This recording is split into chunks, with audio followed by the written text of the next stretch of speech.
Assalamu alaikum, 6th class. Today we will discuss the book exercise of chapter 7 in lecture number 16. And today our topic is fill in the blanks and diary is learn book exercise plus FIB of chapter 7. Now class book exercise को solve करना है. कल हमने book exercise का question number 1 and question number 2 को solve किया था. आज हमने क्वेश्चन नंबर 5 को सॉल्व करना है. क्वेश्चन नंबर 5 में है कॉन्सेप्ट मैप. कॉन्सेप्ट मैप क्या है? यानी कि आपके सामने एक मैप है जिसमें बॉक्सेस बने हुए हैं और आपने इस मैप को अपने कॉन्सेप्ट जो आपका सॉल्यूशंस एंड सस्पेंशन के बारे में जो कॉन्सेप्ट है उस कॉन्सेप्ट के अकॉर्डिंग आपने इस मैप को फिल करना है. Use the following terms to complete the concept map. कुछ आपको टर्म्स दी गई है जैसे कि है सस्पेंशन, मैटर, सॉल्यूशन, मिक्सचर. अब आपने ये देखना है कि आप ये जो मैप है आपकी बुक में बना हुआ वहां पर इनमें से कौन सी टर्म किस बॉक्स में आएगी. तो क्लास इसको हम डिस्कस करते हैं. आपकी बुक में पहले से ही इस बॉक्स के अंदर कंपाउंड लिखा हुआ है. अब आपने इस एक कंपाउंड एक वर्ड को एक बॉक्स के अकॉर्डिंग जो है इस पूरे मैप को सॉल्व करना है. कैसे सॉल्व करेंगे? कंपाउंड. कंपाउंड किन चीजों से मिलकर बना हुआ है? कंपाउंड मैटर से मिलकर बना होता है. और अगर मैटर केमिकली कंबाइन करे आपस में तो मैटर मिलके केमिकली अगर मैटर कंबाइन करता है तो वो कंपाउंड बनाता है.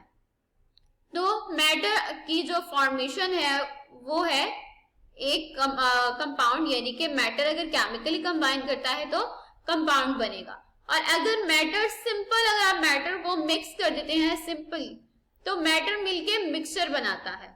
तो आपने ये हमने इस चैप्टर में डिस्कस किया था कि मैटर की 3 स्टेट्स होती हैं, सॉलिड, लिक्विड एंड गैस. तो मैटर किसे कहते हैं? मैटर कहते हैं ऐसी चीज को, ऐसी थिंग्स को कहते हैं जो मास रखती है यानी कि वजन रखती है और इसके अलावा जो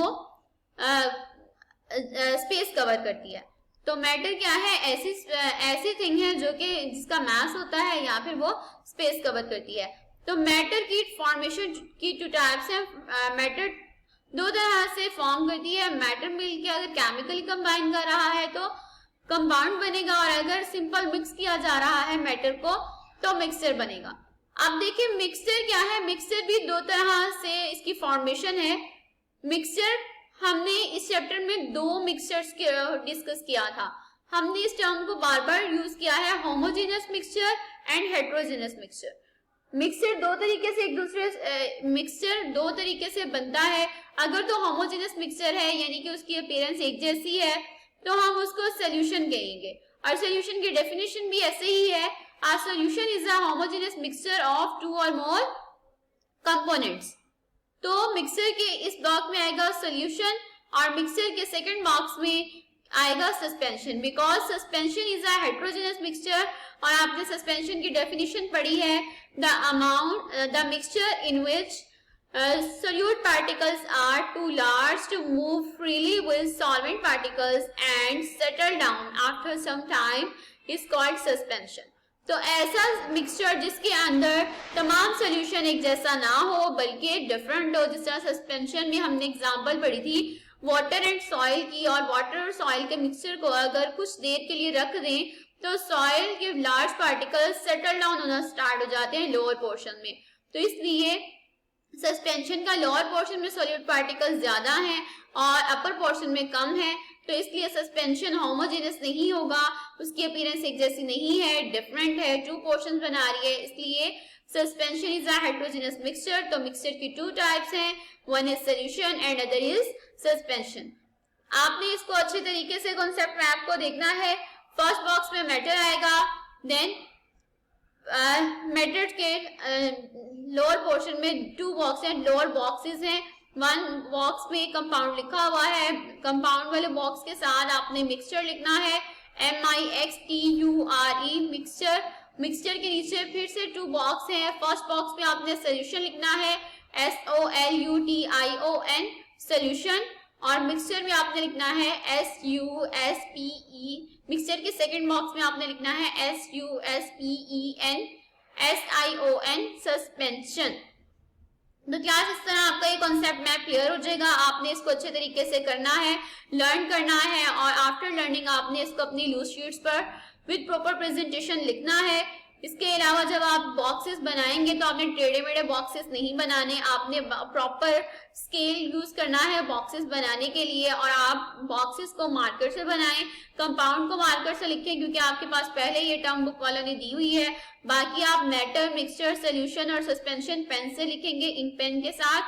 और हमारा आज की डायरी है FI learn book exercise and FIB। Book exercise में question number 1 and question number 2 दोनों आ जाएंगे और FIB है, FIB में आप क्वेश्चन बुक एक्सरसाइज का क्वेश्चन नंबर 1 करेंगे। बुक एक्सरसाइज को ही FIB कहा हुआ है, बुक एक्सरसाइज के क्वेश्चन नंबर 1 को FIB कहा हुआ है। तो क्वेश्चन नंबर 1 है, कल हमने इसको डिस्कस किया था अपने लेक्चर में, तो आज हम इसको दोबारा डिस्कस करते हैं। राइट प्रॉपर टर्म और वर्ड अगेंस्ट ईच स्टेटमेंट। आपने हर स्टेटमेंट को पढ़ना है और उसके बाद आपने देखना है कि वो स्टेटमेंट किस टर्म के साथ या किस वर्ड के साथ रिलेट करती है या किसकी डेफिनेशन है। तो फर्स्ट स्टेटमेंट है a substance in a solution that is dissolved. Solution में वो सब्सटेंस जो डिसॉल्व हो जाता है उसे क्या कहते हैं, उसे सॉल्यूट कहा जाता है, उसे सॉल्यूट कहा जाता है, solute, SOLUTE, solute. Second statement is this, a solution in which no more solute is dissolved. ऐसा सॉल्यूशन जिसके अंदर मजीद सोल्यूट डिसॉल्व ना हो सके, हल ना हो सके, ऐसे सॉल्यूशन को सैचुरेटेड सॉल्यूशन कहा जाता है। Saturated solution SATURATED, saturated, SOLUTION, solution, saturated solution. Third statement is this, a substance that takes in or dissolves the other substance. ऐसा सब्सटेंस जो किसी दूसरे सब्सटेंस को अपने अंदर डिसॉल्व कर ले, इस तरह के सब्सटेंस को सॉल्वेंट कहा जाता है। सो हम थर्ड ब्लैंक में लिखेंगे सॉल्वेंट, SOLVENT, सॉल्वेंट।